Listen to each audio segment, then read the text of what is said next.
tremendous performance. Bobby Allison, the leader of the Alabama gang. I got to give a tremendous amount of credit to Bud Moore. The car did run perfectly all day. Pearson gives his car a breathtaking ride down the front stretch and into first place. Running like a thief in the backstretch, it's Jarrett, number 11, making a move. Lee Petty in number 42, still running wide open. Lee Petty takes command of the race.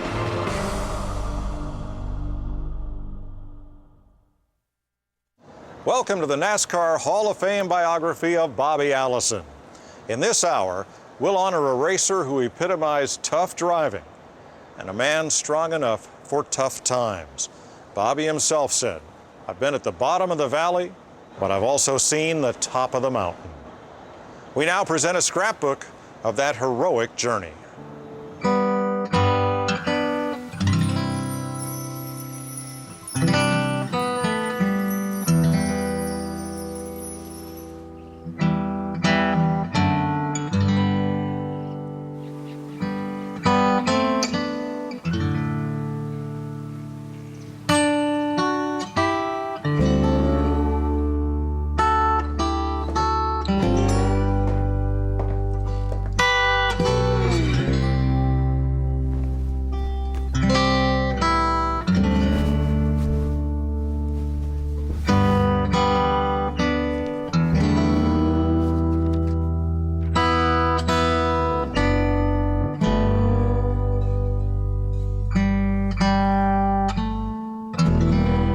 Snapshots are the headlines of our memories, capturing our attention, sparking an interest in the stories that lie beneath. Bobby Allison was born in 1937 and grew up to become the headline name of NASCAR's legendary Alabama gang.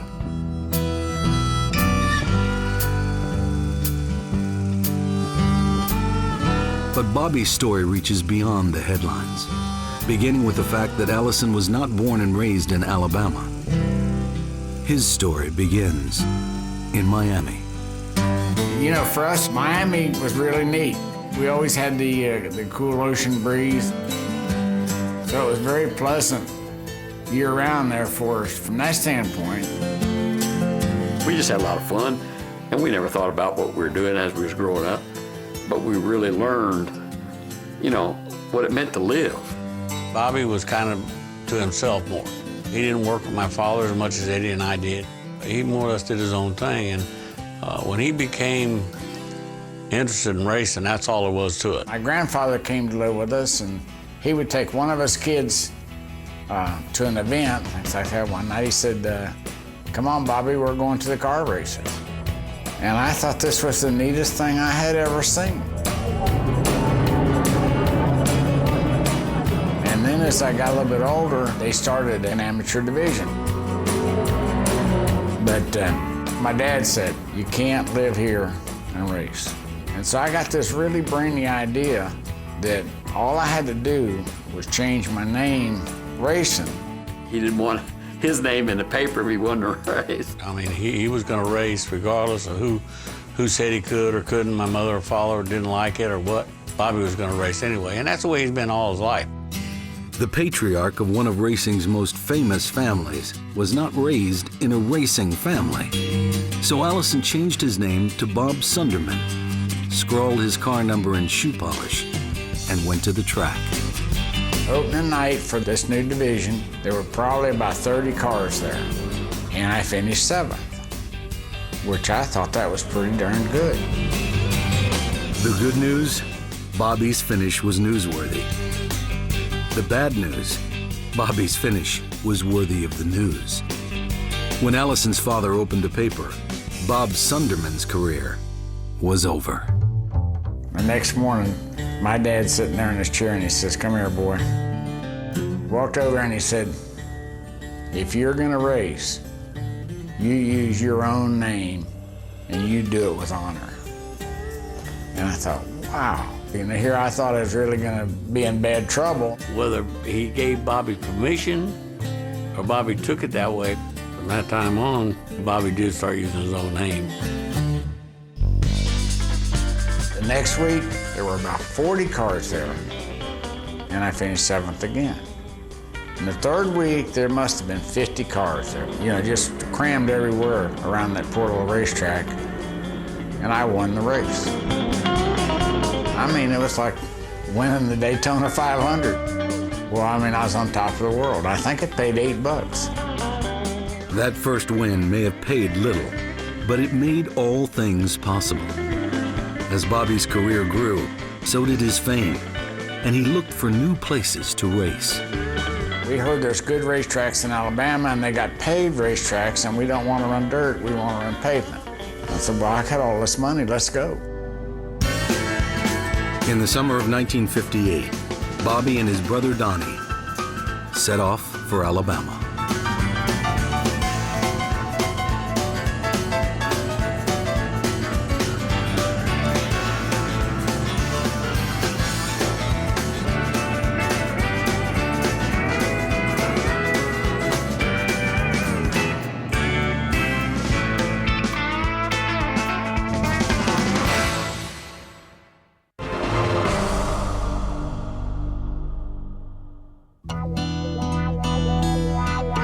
For Bobby Allison, Alabama was very different from Miami. But while even the tracks had changed, Bobby's winning ways carried over state lines. We went to a half-mile track at Montgomery, Alabama, unloaded the car, had fast time, won the heat race, and they had an Australian pursuit race where the fast time car has to start last, and anybody that gets past has to pull out. Started last in that, and it took me like 7 or 8 laps to go all the way to the front. Bobby wasn't racing only in Alabama. He competed on tracks across the South. But his ultimate destination was NASCAR. In 1966, Bobby built a little Chevelle in his backyard and went Sprint Cup racing. Now, this was back when there was a clear division between the factory cars and the so-called independents. The independents existed mainly so the factory cars would have somebody to pass. Cale Yarborough's made a boyhood dream come true. A battered Mercury has carried a bruised, battered, and worn-out race driver to victory in his own backyard. Also in victory lane is Bobby Allison, who received the Bob Colvin Memorial Award as the best driver performing without factory help. Everybody noticed Bobby because of that. He didn't back down, even though he was in his little homemade car. They had grown up out of those tracks in Florida before they moved to Alabama. And believe me, you scratched and fought for everything you could get. I got one of those old mystery engines from Ray Fox. That thing, if it didn't break a rocker arm, which it broke rocker arms all the time. Bobby Allison trailed smoke out of his blown engine. Bobby was running fine, getting top fuel economy from a small engine and good handling from his lightweight chassis. Well, maybe next year. But if it didn't break a rocker arm, I won the race. Just as important as earning his first win, Bobby and his gang earned a name for themselves. Donnie and Bobby and myself, we traveled together and kind of like a convoy. And we'd go to all the races together. We'd help each other on our cars all the time. I don't think we thought that we were better than anybody else, but we could win. And it became a way of life. I went to every race that I could get to, no matter what day of the week it was or how far it was from where I was standing. And we went to Asheville, Weaverville, and come towing in there for a 200-lapper, and Jack Ingram said, uh-oh, here comes that dang Alabama gang. Here comes the Alabama gang. Here comes that damn Alabama gang again. And I thought it just sounded neat. And so we became the Alabama gang. Back at full throttle, the Alabama gang are in control.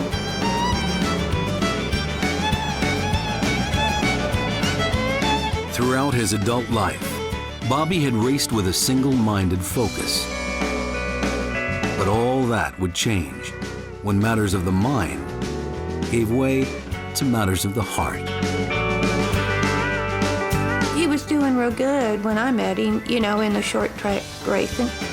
To me, he just had sort of a knack that the other people didn't have. I just really felt like he would have a definite career in racing. Bobby and Judy set up shop in Hueytown, Alabama. They would raise their 4 children and create a life built on family and centered on racing.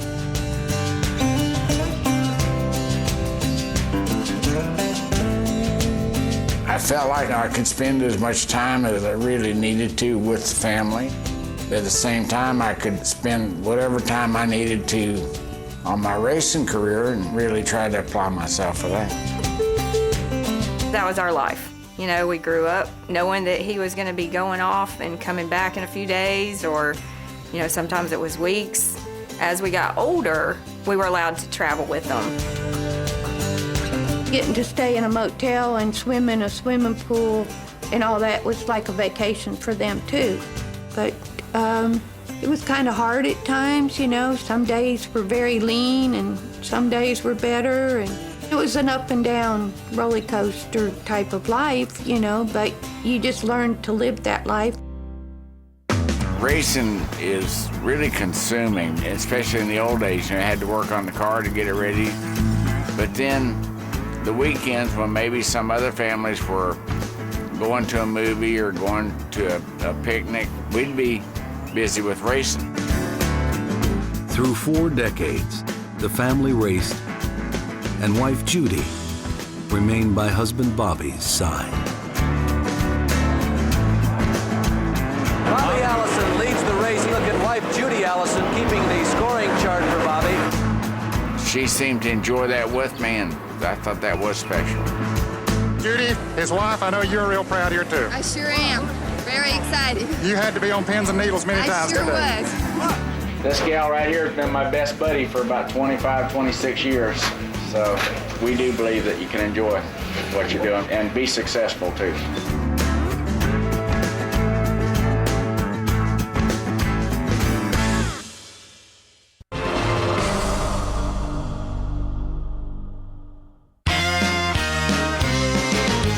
During the 1970s, Bobby Allison's racing career was running on all cylinders as he won races and set a record that was comparable to one of the great benchmarks in all of sport. Bobby Allison is on the point, but it comes as no great surprise. He's considered a pioneer when it comes to running up front. Bobby set a record that compares with Joe DiMaggio's 56-game hitting streak.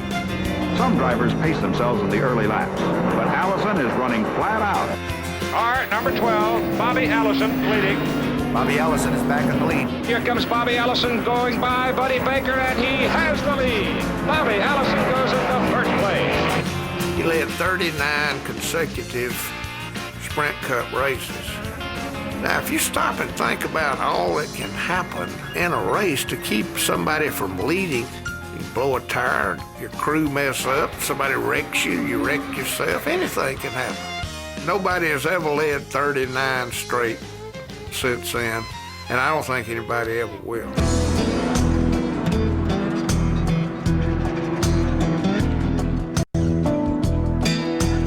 But as successful as Bobby was at winning races, he was just as unsuccessful when it came to winning friends. Bobby Allison had run-ins with driver after driver. He didn't like to give in to anything. Allison has outdriven Pearson, but the race isn't over. Both drivers are standing on the throttle. Pearson is going to make it. Pearson slides to the rail. Bobby Allison slips through and takes first place in an unbelievable display of driving skill. Richard Petty in the number 43 car, pushed hard by his arch rival, Bobby Allison. The most prolific winners of the past 5 years, Gerald Waltrip and Bobby Allison, and another one of their classic shootouts.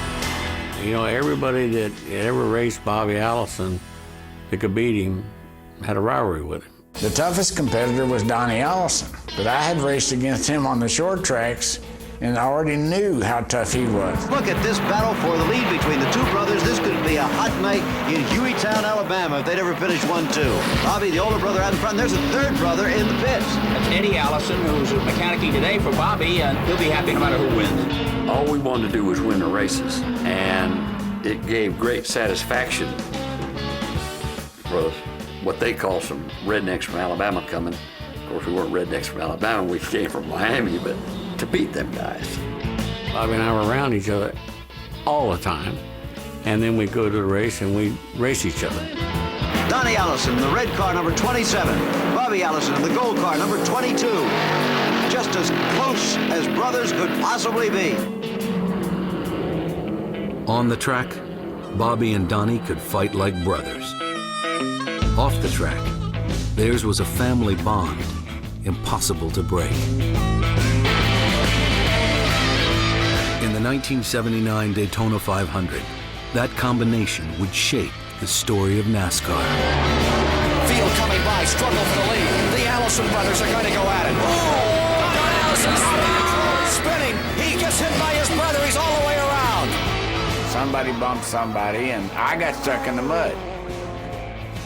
And so I lost a couple laps. Well, Cale and Donnie got going, and Donnie had the dominant car. Donnie Allison stays in front. It's all come down to this to decide the most incredible Daytona 500 in history. When they got down to those last laps, it was all about fighting for a little piece of pavement. Where will Cale make his move? He comes from the inside. Donnie Allison throws the block. Cale hits him. He slides. Donnie Allison slides. They hit again. They drive into the turn. They're hitting the wall. They're out of it. Uncle Donnie was always known as the fighter in the family. You know, if anybody was going to be tempted to get in a fight, we all knew it was him. So we knew once the wreck happened, we were all just like, Kel better watch out. You know, Uncle Donnie's going to get him. Bobby pulls up on the apron, and he says, "You all right?" And I say, "I'm fine." I'm sitting in the car with my helmet on, with the window net down, but still with the seatbelts on. Well, Cale starts yelling that the wreck is my fault. Well, I wasn't anywhere near him. My brother Bobby's not a fighter, but my brother Donnie is.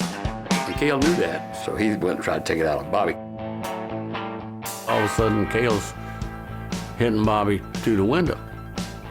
And so I ran over there and I grabbed Cale by the arm and I spun him around. And I said, "If you want to fight, I'm the cat you need to be fighting with, buddy." And how Bobby got out of the car that fast that day, I have no idea. And there's a fight. The tempers overflowing. Safety officials trying to jump in there and separate them as tempers have really flared after this amazing incident on the final lap. When they flashed back and showed the blue suit, we were all just like, oh no, that's my dad. Bobby's not a fighter, but if you get him in the right category, he's going to fight you. And Cale Yarborough found that out.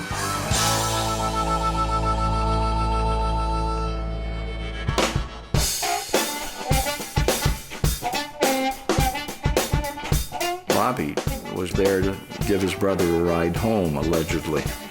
Some ride. I climbed out of the car and he went to beating on my fist with his nose. My story, and I'm sticking to it.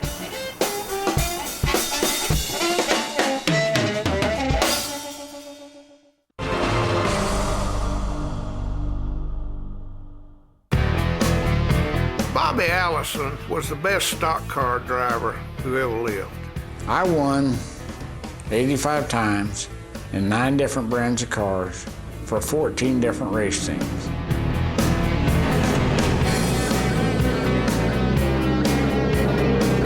Now, I could drive pretty good, but I couldn't keep a job.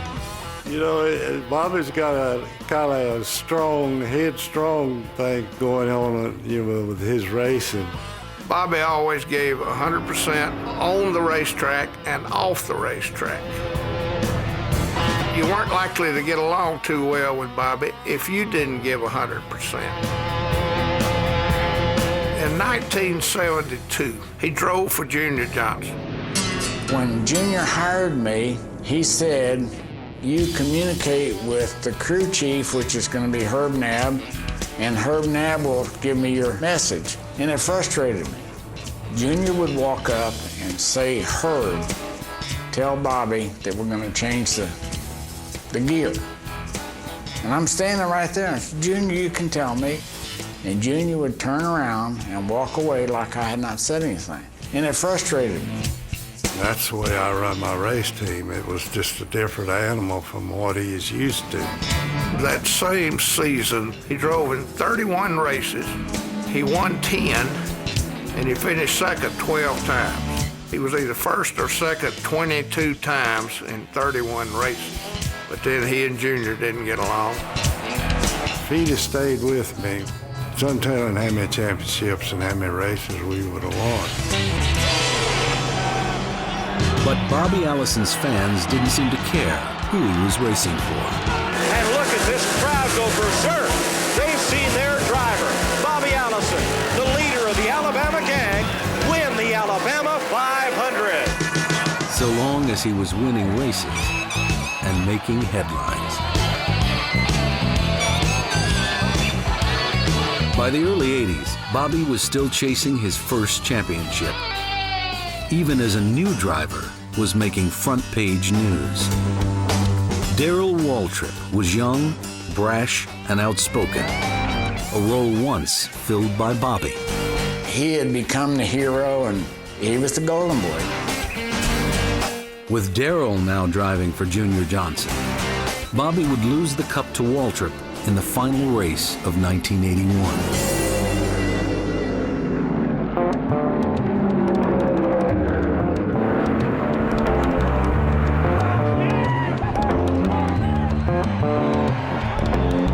One year later, the story would remain the same. To be so close and not get it, just miss and miss, really was a big obstacle to me. I had finished second 5 times, and here I was getting old. In 1983, Bobby was a sentimental favorite with single-minded purpose.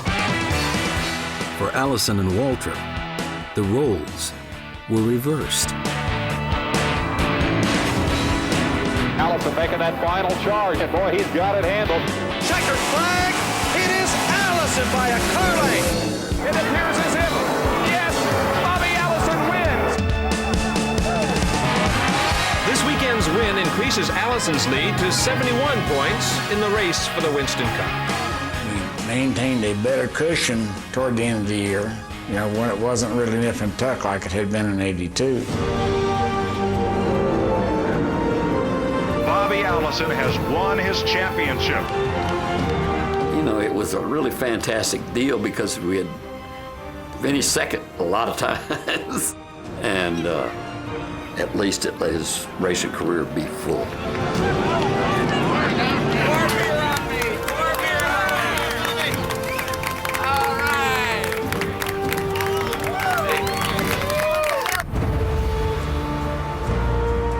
The 1983 Winston Cup driving champion, the leader of the famous Alabama gang, Bobby Allison. Gentlemen, would you all please come to the stage?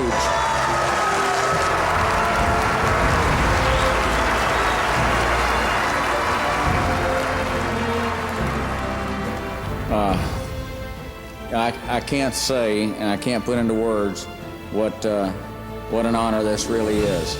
And the awards banquet happened to be on my birthday that year, but it was just such an incredible feeling of accomplishment and finally achieving that elusive goal was just great. Everybody has just contributed to this greatest day of my life and the greatest day of my career. All I can do is keep echoing, thank you, thank you.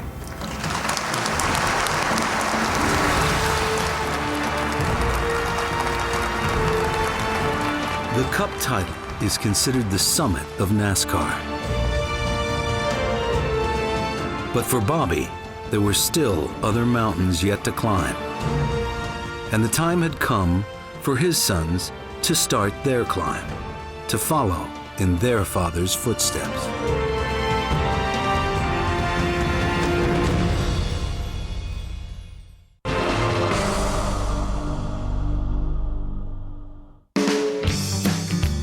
In the Allison family, it's impossible not to grow up around racing.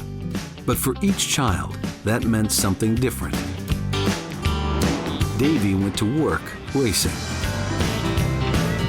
Clifford chose to play. Clifford was out to have a good time, you know, whatever.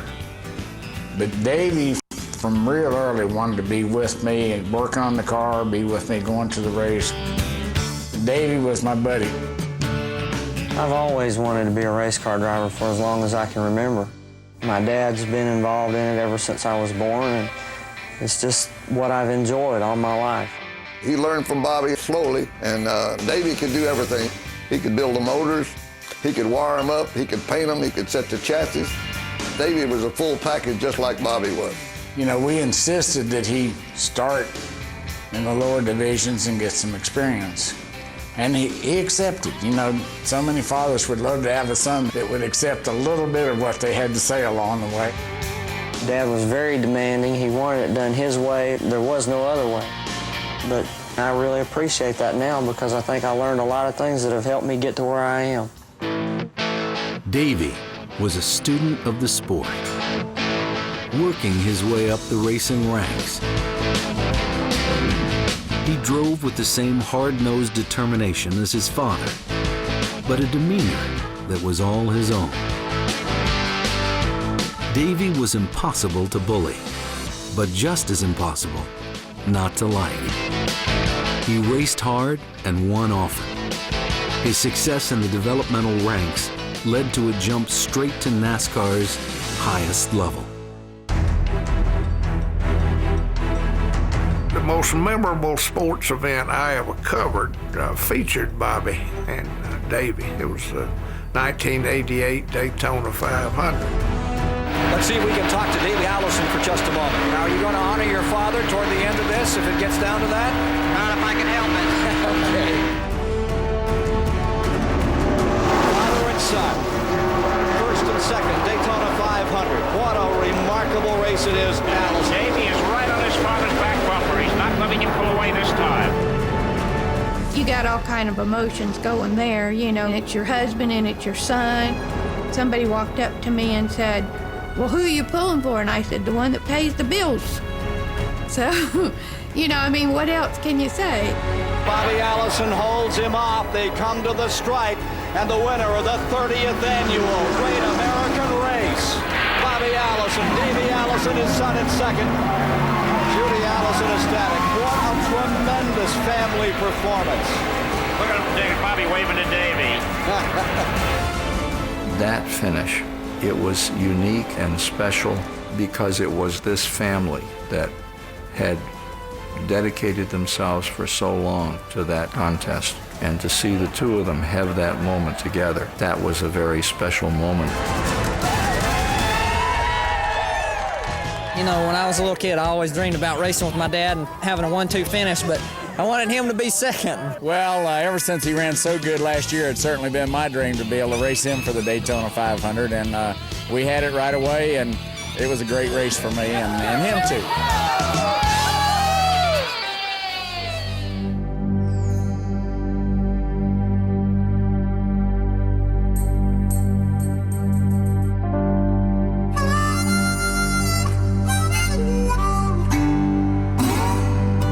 I don't remember anything about the 1988 Daytona 500.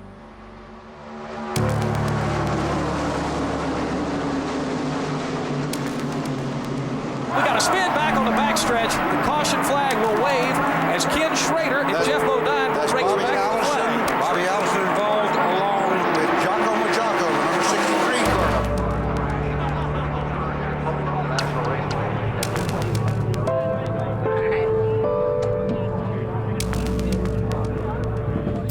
A mangled car. A siren's call. Bobby's life hanging in the balance. The neurosurgeon came in. He said, your husband has a severe head injury. The pressure is 160 around the brain. He said, that's lethal. We have to do a shunt right away. And I said, well, He doesn't want to be a vegetable. I don't want him to be a vegetable. And you have to do what you have to do.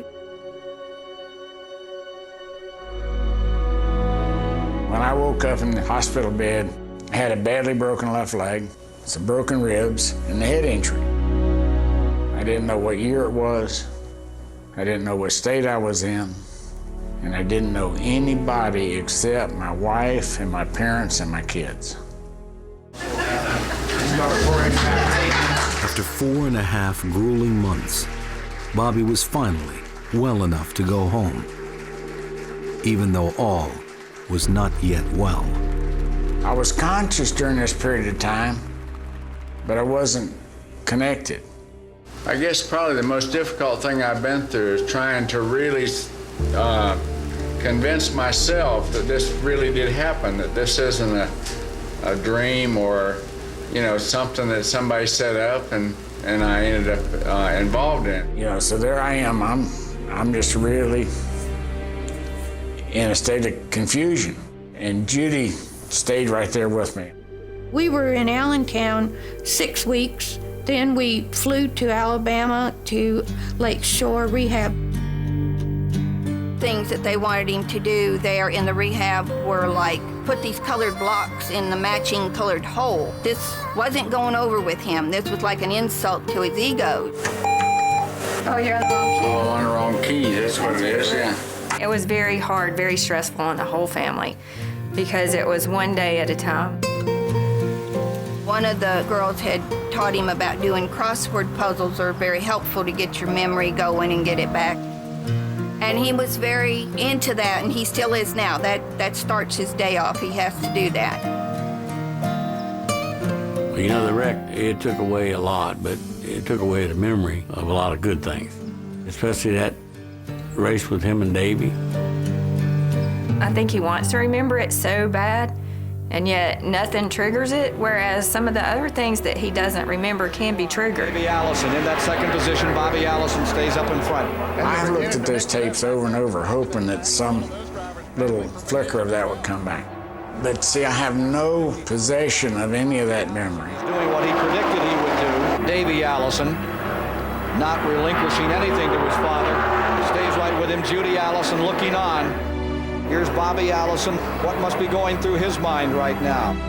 Here he comes. He's going to To do the it. bottom. Davey Allison trying the inside move. Bobby Allison holds him off. And the winner of the 30th annual Great American Race, Bobby Allison. Davey Allison, his son, in second.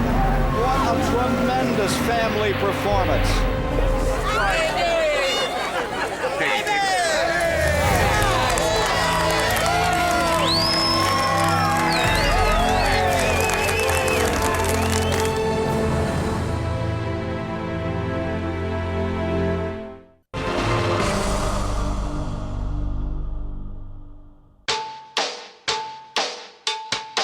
As Bobby Allison recovered back home in Hueytown, Alabama, he drew inspiration from the successes of his oldest son, Davey. He was doing so good with racing and really doing all the right things in that part of his career that gave me a lot of encouragement. I tell you, Bobby Allison's little boy, Davey, is flying. Davey Allison in front. His dad watching over in Birmingham this afternoon, and he must be proud. Checkered flag is about to fall on his son, who has won. I want to dedicate this race to my dad. We're just tickled to death to be here in Victory Lane. This is another one for the old man. There's a lot of my family here, but most importantly, my dad, because he's the one that made this all possible for me. He's the one that gave me the background, and he's up there, and I love him to death. Him and my mom both. Davey's success also inspired another Allison, his younger brother Clifford. After a life of play, Clifford was ready to dedicate himself to the family business.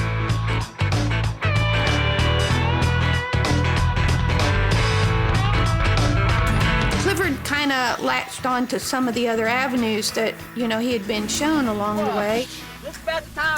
Davey was racing, Bobby was racing, and so where's the room for Clifford to be in there? And so it took him a while to see that, yeah, he could fit in there if that's what he wanted to do. I could see the change in Clifford. He was turning around like Davey, and he was turning into where he was going to be a good race car driver, too. Clifford was in Hueytown, and Davey was on the road. And so I spent a lot of time with Clifford.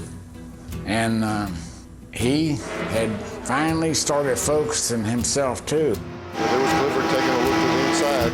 Clifford Allison trying to come to the front here. Both sons were racing, climbing the mountain in the footsteps of their father.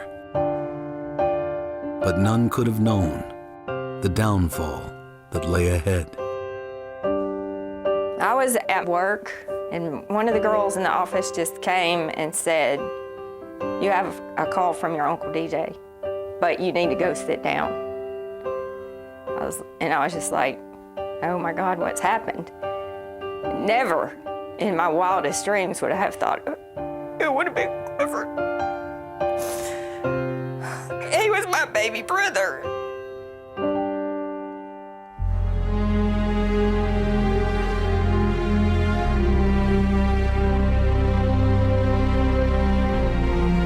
During a practice in Michigan for the 1992 Busch Series race, Clifford was gone too soon.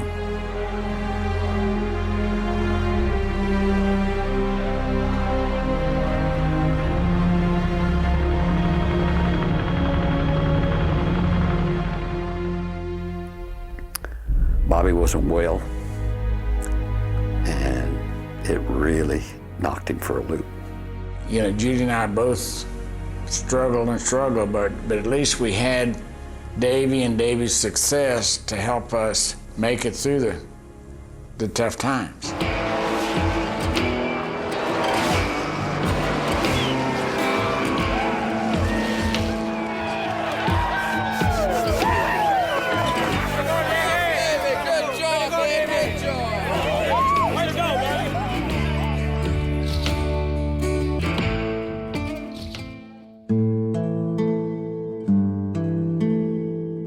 I was here working with my mom. Davey came up the hill in his truck and stopped and talked to us. And he told us that he was on his way to go take a helicopter ride out to Talladega. So we just said our hellos and our goodbyes and never thought twice about it. Hello and welcome to this edition of SportsCenter with Keith Olbermann. I'm Mike Tirico. And once again, reality reclaims the spotlight from sports. Baseball's all-star game overwhelmed by a tragedy from auto racing that has again devastated one of the great sports families of our generation. Davey Allison was in very critical condition late Monday night after the helicopter he was piloting crashed at Talladega Motor Speedway. Clifford was killed instantly. Davey lived through the night. And it was the worst night I guess I've been through. There's nothing we can do but pray, and we certainly prayed. You know, when morning came, it was obvious that Davey wasn't gonna continue to survive.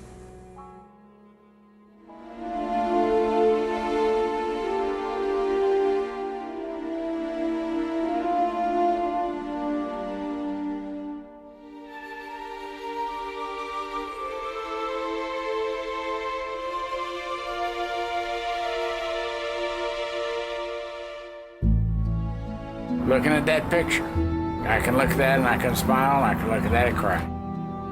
It's such an incredible description of our two sons. There's Davey smiling for the camera. Davey always did what he was supposed to do. And there's his little brother Clifford giving him a set of horns and loving it.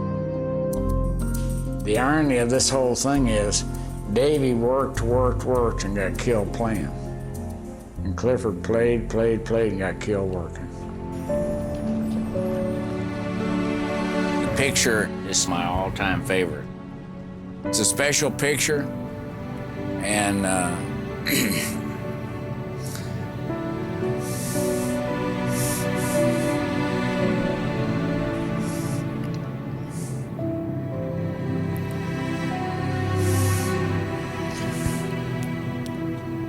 just a second.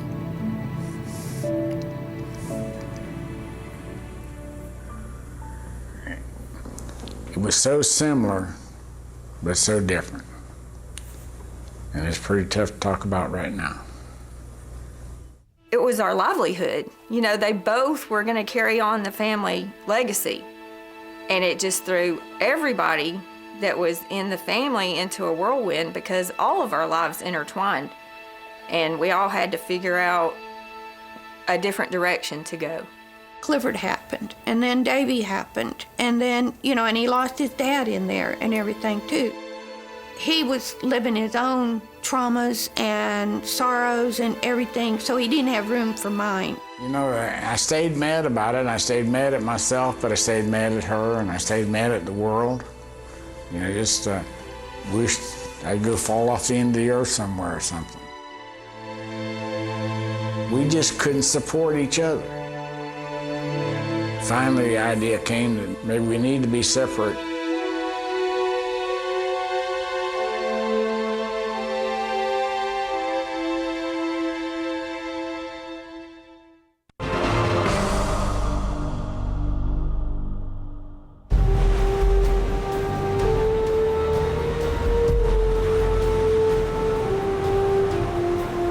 The years that Bobby Allison spent apart from Judy were an awakening to the truth that Judy stands for all in his life that's best.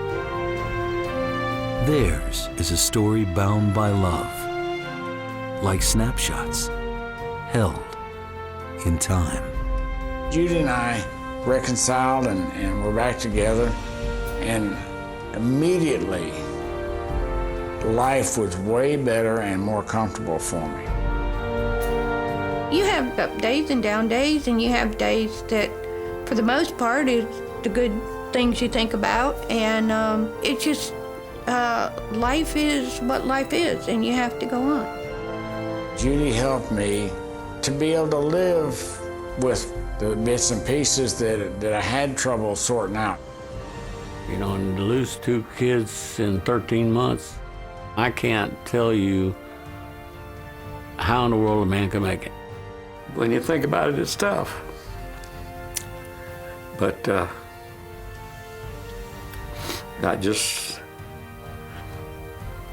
love him so much. And we've been so close for so long. I just don't know how he gets up every morning.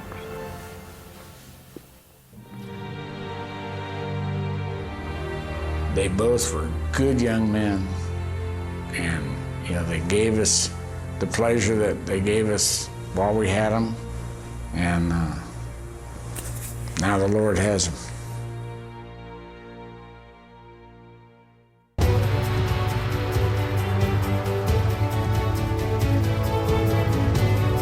This is Bobby Allison of the Racing Allison Brothers from Hueytown, Alabama, a factor in every race he entered. Standing on the front, Bobby Allison takes first place. And a happy crew, Judy Allison there. So it looks like a 1-2 finish for the Allison brothers. It's a great feeling to come out on top in a battle like that. Coming to the stripe to win the Daytona 500, the leader of the Alabama gang, Bobby Allison. The Alabama gang tradition continues. Davey Allison is a first-time winner of the Daytona 500. I want to dedicate this race to my dad.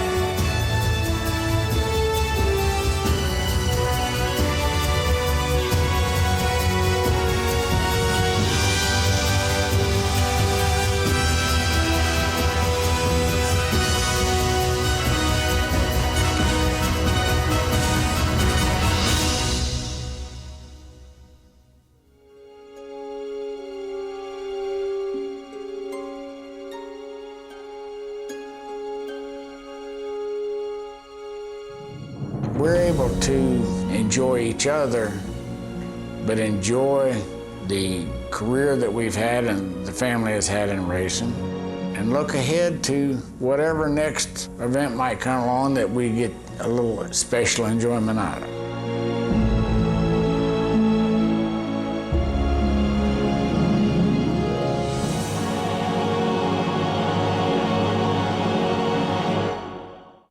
Bobby and Judy show us the strength of family on the track and off. When Adam Petty died, the separated couple knew their own experiences could comfort Kyle and Patty Petty. And on an emotional drive to visit grieving parents of a fallen racer, the Allisons reconciled their own marriage. It takes more than impressive racing records. Character and compassion are also key values that make Bobby Allison a worthy member of the NASCAR Hall of Fame.